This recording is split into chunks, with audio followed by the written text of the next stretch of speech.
Professor Brown is mainly famous for 4 great books, and she won numerous prizes for these books.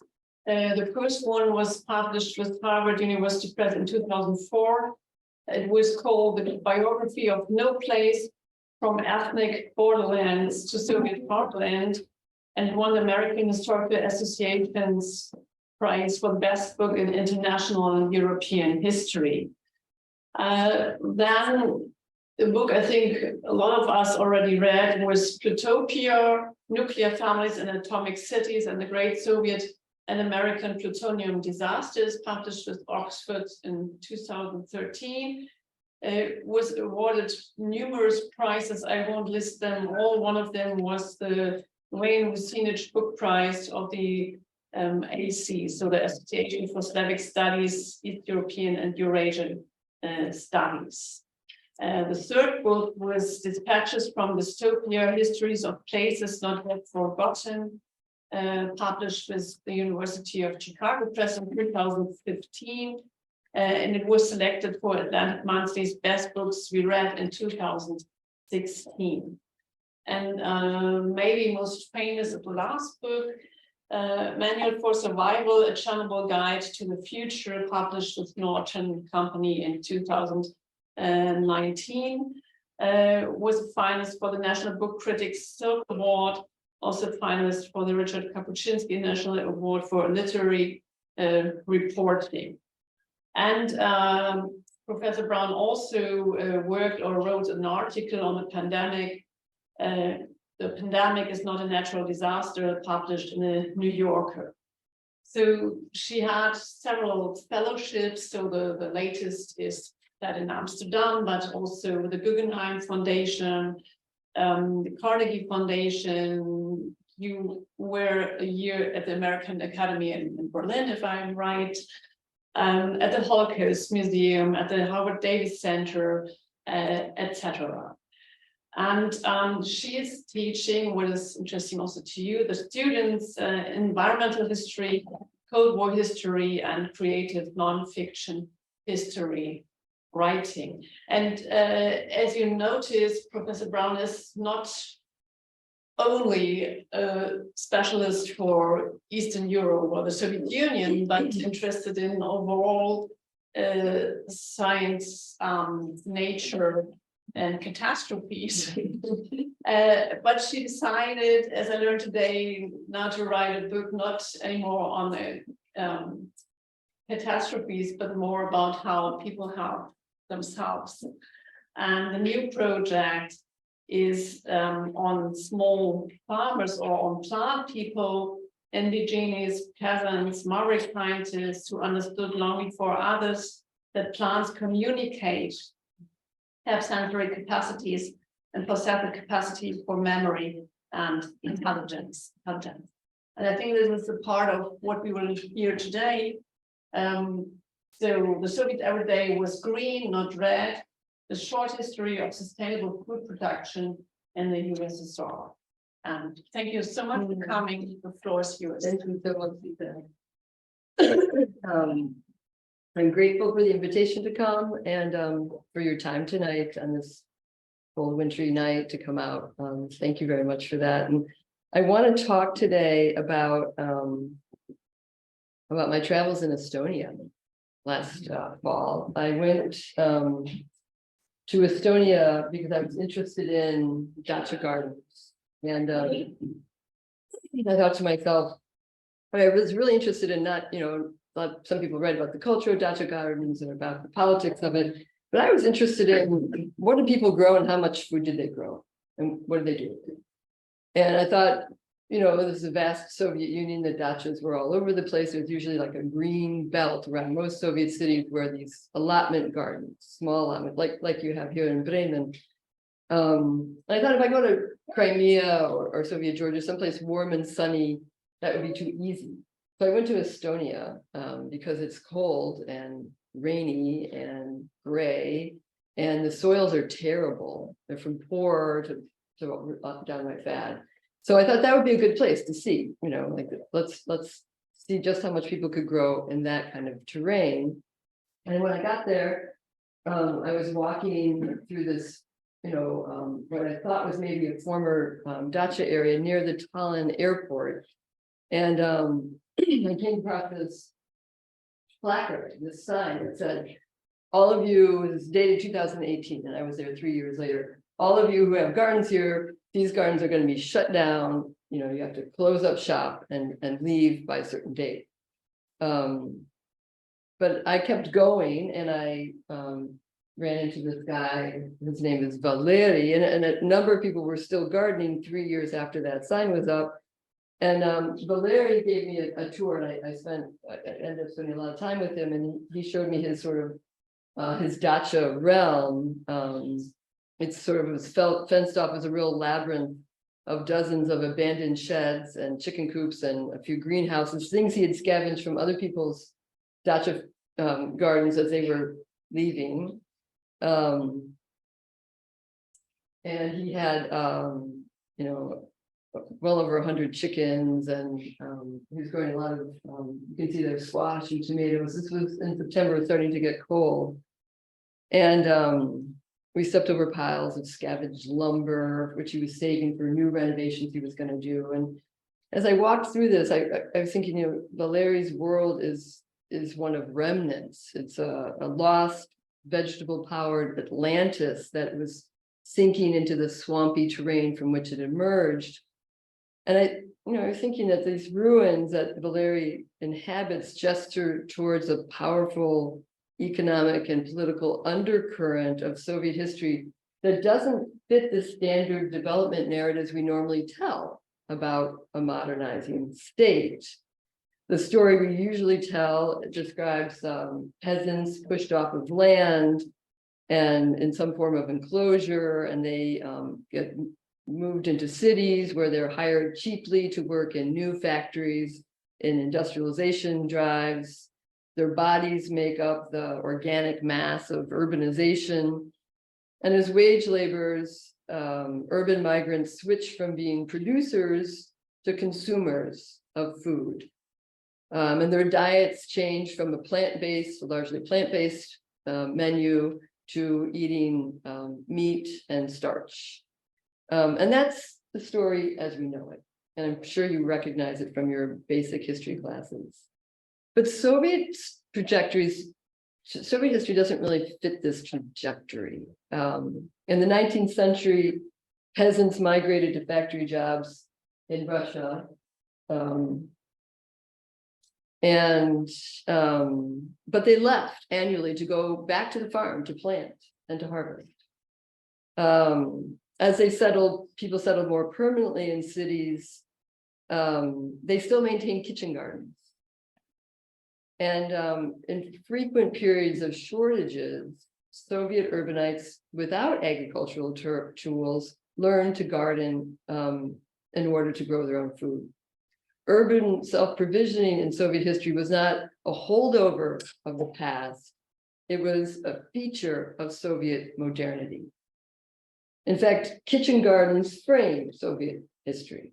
Gardens buoyed up citizens in the founding turmoil of the revolution, and they tolled the bell at the end of the Soviet Union in 1991. Now, the anthropologist Carolyn Humphrey points out that socialist cities were deeply village-like.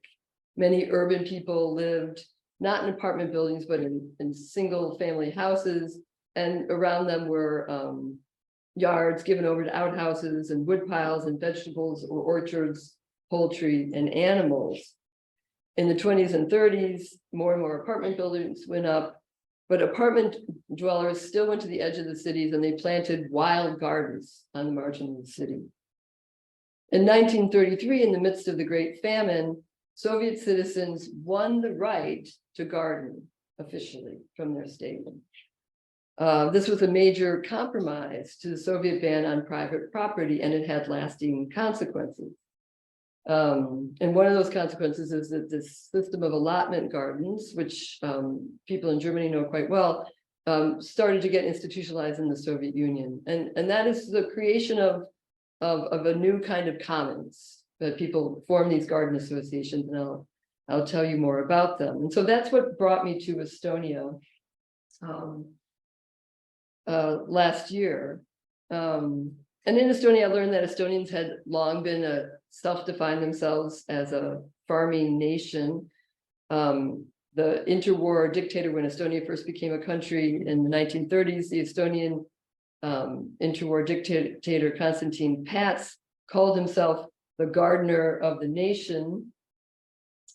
And he associated gardening with beauty and order, and he mandated that citizens set down ornamental plants and orchards throughout their cities.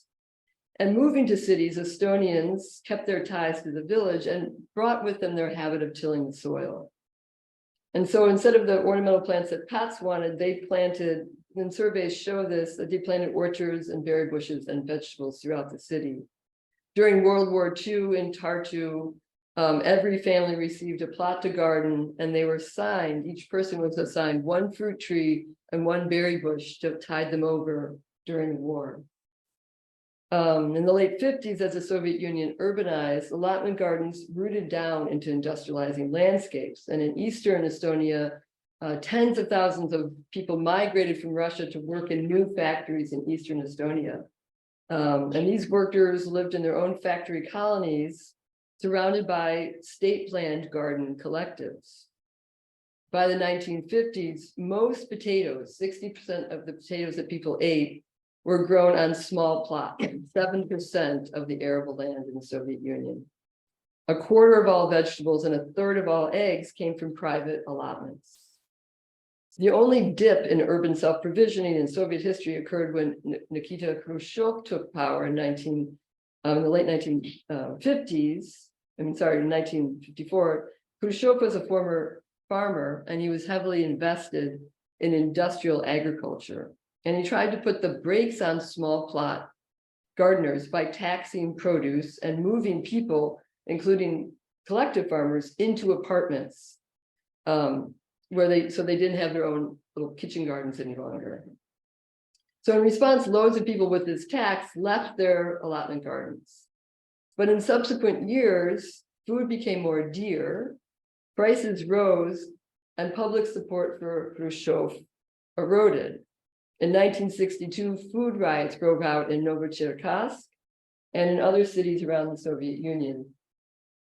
And here's the Green Revolution going on in the Soviet Union. And here's the share of food that was produced over the years on small household garden. And that's what, when Khrushchev went to the United States on his famous visit when he met Eisenhower, there was two things he really loved in America. There was the skyscrapers and corn, both of which he tried to transplant into the Soviet Union. And these are the riots in Novocherkassk in 1962. After Khrushchev stepped down in 1964, the Brezhnev administration reversed Khrushchev's garden policies and handed out yet more public land for private self-provisioning. An upsurge in gardening followed in years that most ex-Soviets see as the golden age of affluence in the Soviet Union. In 1965, in the Estonian town of Paide, I met a woman, Tio Sarist, and her parents got an allotment of 600 square meters in the city's first garden collective. And this was the land that they inherited. She pulled out her photo album when I met her. And here's 5 inches of standing water. Collective farms were ordered to give land away to collective farms, to these allotment gardens, and they gave the worst land they had. Land that was exhausted, the land that was poorly drained, and they handed it over to small-time gardeners. Now, before I tell you what happened to this garden, let's think about the image of Soviet dacha gardening that's been portrayed and brought down to us over time. In the Western and the post-Soviet media, Soviet gardeners are often depicted with mild derision. When Soviets self-provisioned, they reflected a strange passivity as they reverted from industrial man to hunter-gatherer. They were seen as failed subjects of a failed modernization project. The fresh produce they grew was neither slow or alternative or sustainable, Their motivations were desperation, not to do anything that was healthy or green. They were building that wealth, but engaged in what was seen as a temporary coping strategy. And scholars joined in this view. They theorized that Soviet leaders masterminded gardens, collectives to instill labor discipline for Soviets, even while they were on their weekends and on their holidays, they were supposed to be working. Some historians focused on how medieval garden plots clashed with Soviet collectivist and modernist values. Other economists wondered about the use of manpower. Two economists wrote about how valuable scientists, it was so wasteful for them to spend time away from the lab bench in their gardens growing food. Like, what kind of society runs so inefficiently as that? Some economists ran the numbers and they concluded that allotment gardens drained rather than boosted household incomes. So I think, if you're a student of Soviet history, you often see that Soviet history is often told, especially today, with its ignoble end in mind. And we tell these stories that sort of predict its failure. So we have stories of waste and coercion and inefficiency predominate in corruption when we talk about Soviet history. And at the same time, environmental historians who look at the Soviet Union often don't look at cities. They're looking at nature reserves or forests or farms and factories, but not the cities themselves, the urban landscape. But I think that rather than seeing Soviet urban farming as a throwback to the Stone Ages or as a response to one or another temporary crisis that showed up in Soviet history, what happens when we incorporate small plots into Soviet history? Now, it makes sense to do so because by 1980, 48 million households had dacha allotment gardens. 48 million households. That's about 150 million people if you count 3 people in each family. That's the majority of people. It's the largest social movement in Soviet history. But we don't really think of it as a social movement. We don't think of it as a green movement. And that's, I think, because of these problems we have with making these associations with green and ecological with the Soviet Union. So what happens when we follow urban vegetation? What kind of stories do they tell us? Recently, a couple of historians have been taking a fresh look at the dacha. Trin Oyari, an Estonian scholar, sees the millions of allotments as a major feature of Soviet urbanization. Luisa Bukhareva argues that gardens and gardeners eroded older paternalistic forms of government so that people participate in new forms of self-care and participatory democracy. Yeah? Question of language. Dacha is like a small plot of land. Sorry. Right? It's a small plot of land with a little tiny house on it. Like the German Schrebergarten? Yeah, it's a Schrebergarten. Sorry. Okay. Thank you for. Cool. Thanks. I'll show you one in just a second. This is a dacha. Yeah. Yeah. Or in English, we call them allotment gardens. You take a little allotted space and you put a little house and a garden on it. Other historians, Diana Vicente talks about the diverse do-it-yourself economies of the former Soviet Union. And she thinks these dacha complexes sheds light on creative and sustainable responses to today's inequities caused by the shift to global markets, neoliberal economies, and industrial agriculture. So let's go back to this town, Paida, in Estonia. Here's Tiosaar's garden is starting to evolve. They've got it, they went and they did a lot of work to get it to this place. Tio talks about how her parents hired architects who drew up plans for a little house and did the landscape architecture for their plot. I might have a picture of the drawings. There we go. The law bound gardeners to plant a minimum number of fruit trees and berry bushes, but this law was hardly necessary. Soviet urban farmers piled as many fruit trees and berry bushes onto their plots as they could. By law, cooperative gardeners could not build fences. Instead, they had to have fruit-bearing shrubs or hedges lining their gardens. A hardy berry bush, Melonia melancarpia, populates many hedges in Estonia. Now, this bush, Abronia, is a wildly successful plant in the Deutsche universe. It grows everywhere you turn. The heavy blackberries hang low in September. And so it's interesting to think about this one shrub, and I'm hoping I have a picture of this. That's Abronia melancarpia right there. It has this blackberry, you might know it. But it's a plant, but it's also a human artifact. The plant breeder Ivan Michurin crossed the North American wild chokecherry with the alpine rowan tree to engineer a larger, tastier berry on a hardy stalk that can handle the cold winters of the Russian and Estonian north. Now, Michurin figured out how to do this, carried out what was called a long-distance hybridization, taking two different species of plants and binding them together in a way that they could still reproduce, unlike mules that can't reproduce. Now, Aronia is really important because it produces a great deal of vitamin C and other nutrients. People made juice from them, they dried the berries for teas, and they used them for their medicinal properties. The shrub's leaves also repel mosquitoes.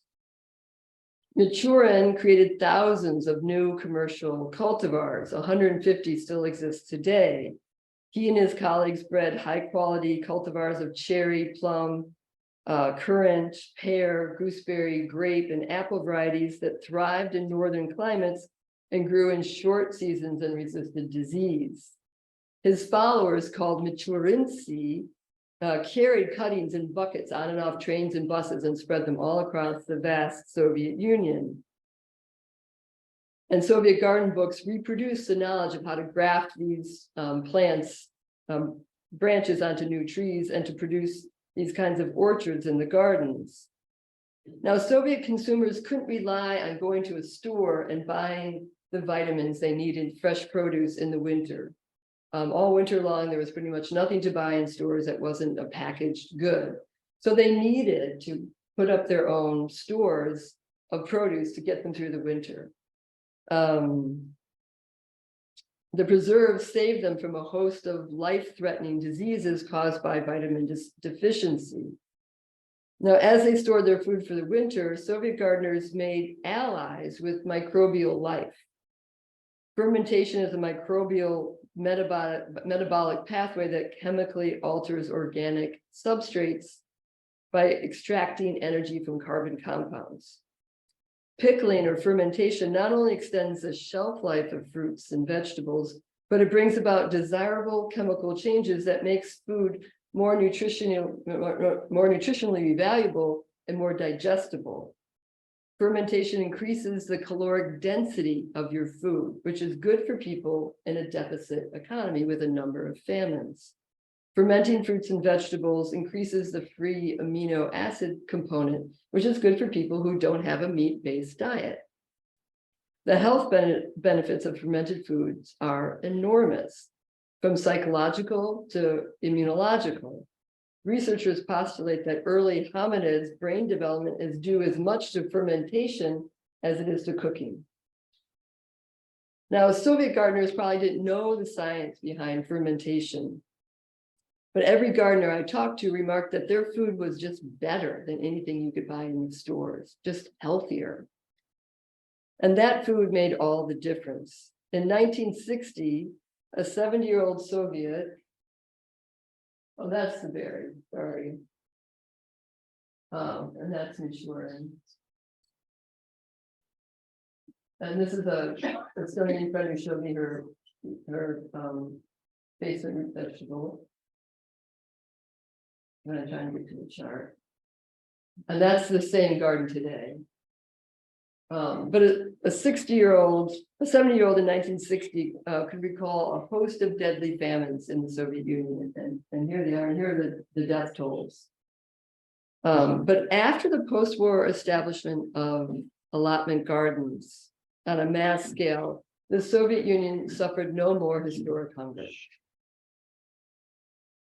Now, Tio said that once her family got going, we'll go back to her garden, her family did not have to go to the store anymore for food.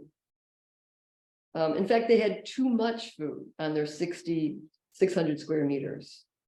And so they made a deal with the city government. They would hand over their rabbits, their rabbit meats, and their extra fruits and vegetables. And the city government would give them some money for it.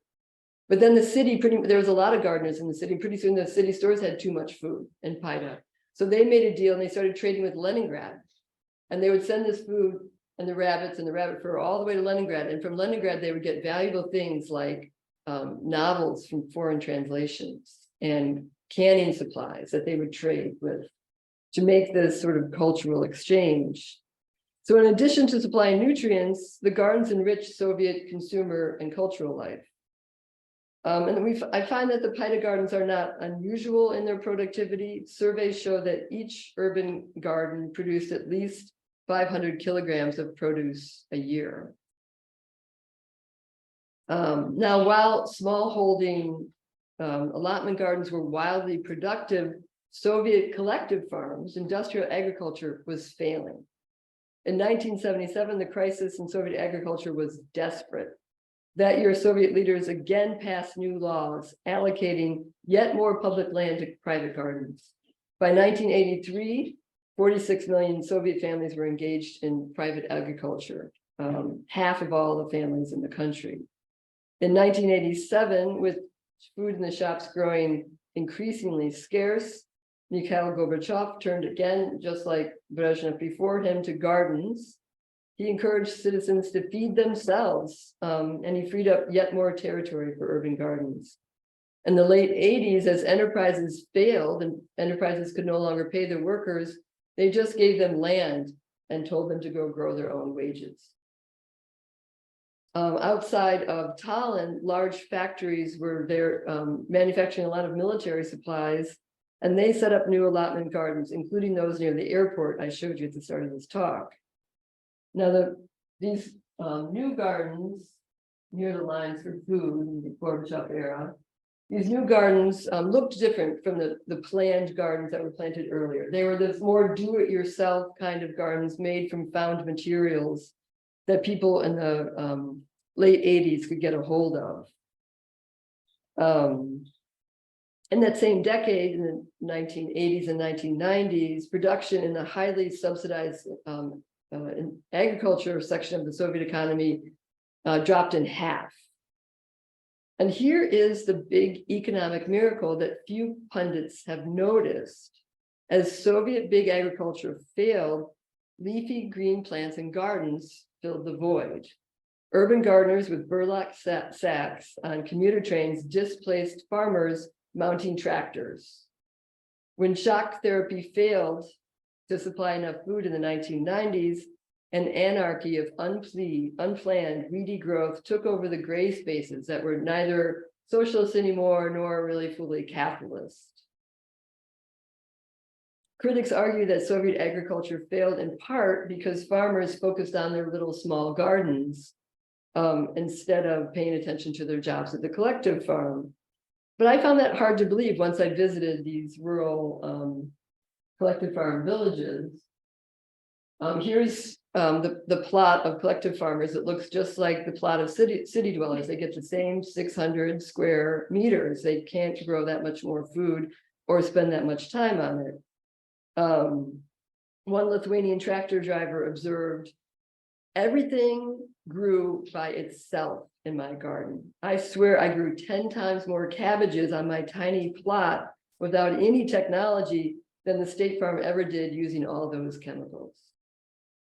So rather than blame the failure of Soviet agriculture on farmers' alleged inclinations towards their own personal gain, it makes more sense to take a closer look at the Green Revolution in the Soviet Union, where ever greater inputs of machinery, fossil fuels, chemical fertilizers, and pest killers produce, as elsewhere around the world, declining yields, exhausted and crushed soils, erosion, poison landscapes and an ever-growing food crisis. Now, one of the most commercially successful farms in Estonia was this greenhouse that grew flowers. And it's right outside of the city of Tallinn. It's basically located in a suburban edge. It's the Pirita Savhoz, or a collective state farm. And it specialized in hothouse flowers. And this farm consisted of several acres under glass, the kind you see in southern Holland now. The complex was massive. An employee could walk indoors for half a kilometer to reach the farm's club and bar. And the greenhouse complex had its own heating plant that burned gas pumped all the way from Russia to warm heating pipes that were running through the greenhouses. The fossil fuels miners dug from the earth floated into the sky from the stacks that were coming out of the chimneys. And once carbon from compressed plant life goes airborne, it causes trouble. Karl Marx famously penned, "All that is solid melts in the air." Now that sounds poetic, but Marx was merely describing his daily swim through the carbon-packed smog of London. Coal and oil does not fully melt in hot furnaces, and it floats as particles and coal ash into the air. Once the underground reconstituted itself in the sky as smog, there was no one to mine it. Trapped carbon in the atmosphere works like the glass panes at the greenhouse at the Pirita farm, snaring gases and heat, turning the planet into a greenhouse much larger than any Soviet mega project. The furnaces of the Pirita flower farm burned into the vegetable, burned the vegetable past into a botanical future. That particular future manifested itself in exotic hothouse blossoms of foreign origin.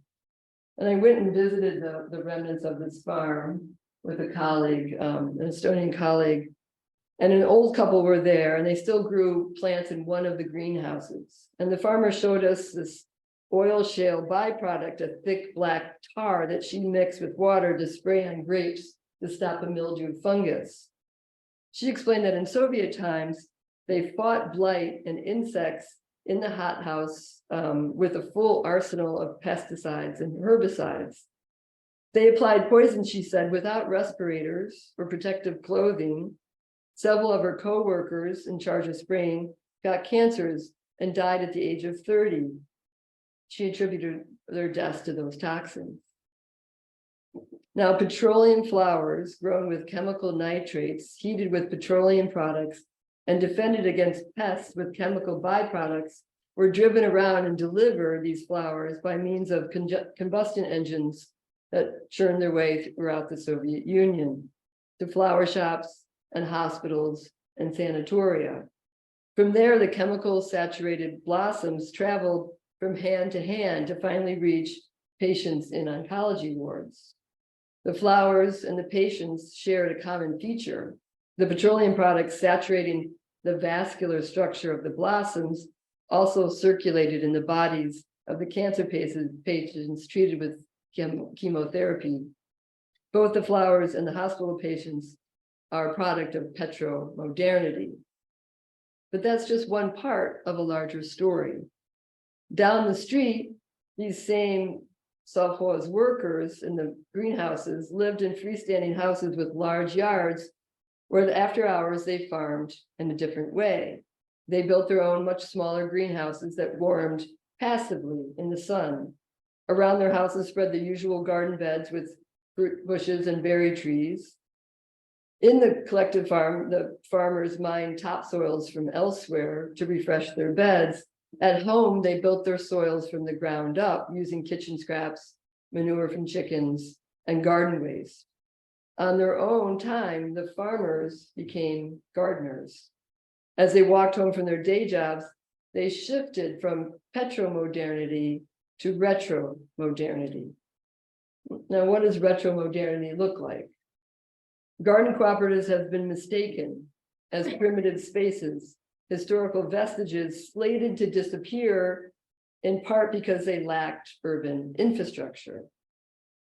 Garden cooperatives in the Soviet Union had no sewers, no water, electricity, or garbage pickup. They had few paved surfaces. Growers rode buses and trains to garden cooperatives and then walked or biked, and then footpaths connected the paths between garden to garden. Gardeners drew water from their wells, or they gathered it in rain barrels, or they carried it in buckets to their plants. They relieved themselves in outhouses, sprinkling sawdust on top to dampen the smell. And then they, after about 12 months, they were instructed by the Soviet manuals to take what was in the bottom of the outhouses and put it on their garden beds. As more families built tiny houses on 2/10 of an acre, density increased, far denser, in fact, than any residential area here in Bremen. Now, without sanitary infrastructure, these communities could have turned into urban ghettos, teeming with bacterial pathogens, while topsoil eroded into waterways and mounting piles of garbage attracted rodents. But that didn't happen. Soviet building codes directed gardeners to construct their own low-tech sanitation facilities. Plans instructed dacha owners to build compost bins and dry toilets lined with clay and rock to filter pathogens. Codes dictated that cottages could not be located near bodies of water.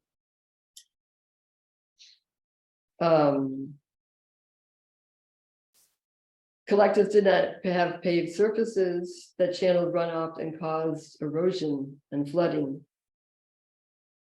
So Soviet gardeners turned density and a lack of infrastructure into an advantage. They transformed the great collection of organic waste that people build up in cities into rich soils that cycled nutritious crops and healthy environments. They grew this food without causing environmental damage. Soviet gardeners closed the metabolic rift that impoverished soils and fueled colonization elsewhere. In short, the gardeners' technologies and economies produced local ecologies that engineered humans to be at the center of their environments, adapted to it, belonging. And none of this was accidental. Gardeners enjoyed a certain level of autonomy in their garden collectives, but over 400 Soviet laws created and curated the shape of the garden communities. The state created a whole apparatus that directed what became the world's largest urban farming endeavor in contemporary history. So what does the history of a dacha garden tell us? The history shows how gardening is good for the planet. In the 1990s to the 2010s, greenhouse gas emissions fell in the Soviet Union by 35%, while in the same years they grew by 44% in every other country. In Estonia, these savings in greenhouse gas emissions did not come at a cost of a loss of wealth. Estonian CO2 emissions dropped by 48% from 1990 to 2010, while Estonian affluence grew by 54%. In the last decade, however, Estonia doesn't score so well. The country continues to rely on shale oil for energy, while Estonia has become the most car-driving country in the EU. Greenhouse gas emissions per capita are at the top, the highest in the EU as well. At the same time, the old garden collectives, and here's the plan for compost and for the outhouses. There's my favorite dacha garden. Now people are starting to sell their dacha gardens, and there's a real gentrification taking place, or suburbanization in these Estonian gardens. People are building larger houses, and they're replacing their potato patches and their berry bushes with astroturf and trampolines. And to get there, they're no longer taking the bus or the tram, but they're driving. So this is like LA on the Baltic. The more chaotic late Soviet gardens collectives suffered a different fate, seen as blight. These bulldozers have razed many of these gardens, such as the ones near the Tallinn airport. And the distinction here is that these were Russian-speaking gardens, as opposed to the Estonian-speaking ones that have gotten gentrified. the gardeners, mostly Russian speakers, did not have Estonian citizenship, and so they didn't have the courage to raise their voices in protest against the loss of their gardens. If they're lucky, they get a little garden box to replace it in the city. I talked to one gardener, and she said, I cried for 2 years at the loss of my garden. People love these places as they love their land. And finally, her son bought like some dachas, out in the some second home out in the country. He's like, "Here, Mom, this is so you don't cry anymore." But the tides are turning in 2020 as COVID raged. The most Googled phrase in Russian was, "How do you plant potatoes?" So people started to go back to their gardens. So I just want to end there, that I think it makes sense to look at the lost Atlantis of Soviet collective gardens for models to shape the post-carbon city. You see a lot of visions like this, and I come from MIT, where people design and draw these kinds of high-tech vertical farms, vertical gardening. This one I think is in Taiwan. But once we start to get rid of automobiles, which are no longer going to be a feature of our cities, we suddenly have all kinds of space to turn over to we can do whatever we want with that space, where we parked cars and where we've allowed cars to drive.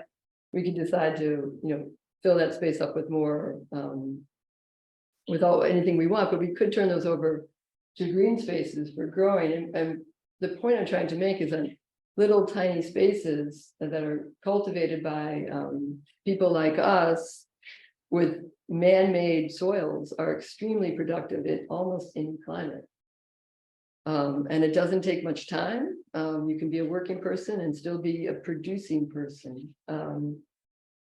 And so that's the reason I'm writing this book. It's called Little Gardens Everywhere, and it's about the history of urban self-provisioning in the long 20th century. So thanks for listening to me, and I'm happy to take your questions.